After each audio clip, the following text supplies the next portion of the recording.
शङ्खचक्रं सकिरीटकुण्डलं सफेदवस्त्रं सरसीरुहेक्षणं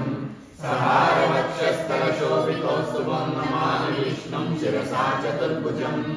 छायायां पारिजातस्य हेमसिंहासनोपरि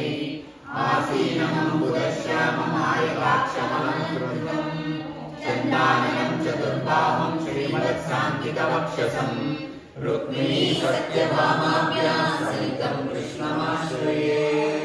बाहुर्नहीधरः अच्युतप्रतितप्राणप्राणदो वासवानुजः अपान्निजनिष्ठानम् अप्रमत्तं प्रतिष्ठितः आदिदेव पुरन्दरः अशोकस्तारणस्तारशूरशौरिजनेश्वरः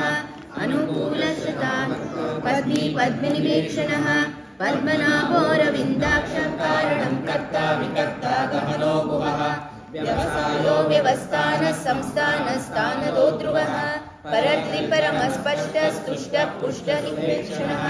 रामो विरामो विरजो मार्गो नेयो नयो नयः वीरशाश्वतां पतिः जीवो विनयिता साक्षी मुकुन्दो मितविक्रमः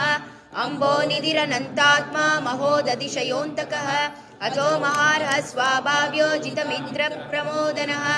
आनन्दो नन्दनः